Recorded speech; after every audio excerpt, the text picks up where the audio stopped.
അർജുൻ ഫാൻസിന്റെ നിലവാരമാണ് കേട്ടോ നിങ്ങളിപ്പോ നിങ്ങളുടെ സ്ക്രീനിൽ ഇങ്ങനെ കണ്ടുകൊണ്ടിരിക്കുന്നത്. ഇതിനുള്ള മറുപടിയും നിങ്ങൾ കണ്ടു കാണുമല്ലോ. ഈ രീതിയിൽ ഫാമിലിയൊക്കെ പറഞ്ഞു കഴിഞ്ഞാൽ തിരിച്ചും വിളിക്കും, അതിനൊന്നും ഒരു മയവും ഇല്ല. അത് നിങ്ങൾ ആദ്യം മനസ്സിലാക്കണം. ഈ തെറി വിളിക്കുന്ന ടീംസെ ഇപ്പൊ മൂപ്പൻ സ്ലോഗ് ശരത് ബ്രോയുടെ വീഡിയോ ഞാൻ കണ്ടിരുന്നു. ഇതിനപ്പുറത്തെ തെറിയാണ് പുള്ളിയൊക്കെ വിളിക്കുന്നത്. അതും അത്ര റീച്ചുള്ള ചാനലാണ്, അതുകൊണ്ട് തെറിക്കൊന്നും ഒരു കുറവില്ല. തെറി അഭിഷേകമാണ്.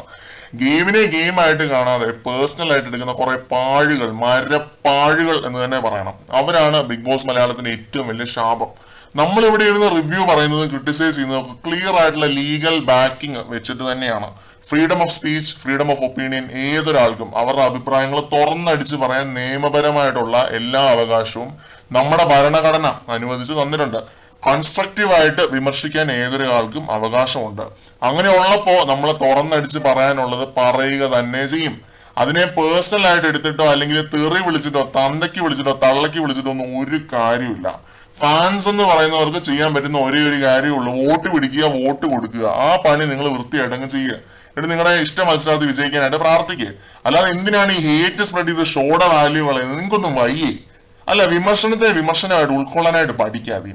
എന്നിട്ട് ബി കാണും. ബി എന്ന് പറയുന്ന ഷോയ്ക്ക് ഇതെല്ലാം ഉള്ളതാണെന്ന് ആദ്യം നിങ്ങളങ്ങ് മനസ്സിലാക്കുക. പിന്നെ തെറിവിളിയുടെ കാര്യം ഞാൻ ഇപ്പോഴും പറയുന്നു, മാന്യമായ ഭാഷയിൽ കമന്റ് ഇടാൻ പറ്റുമെങ്കിൽ മാത്രം ഇട്ടാൽ മതി. ഞാൻ കമന്റ്സ് വായിച്ച് വീഡിയോ ചെയ്യുന്ന ഒരാളാണ്. കമന്റ് ഞാൻ വായിക്കും.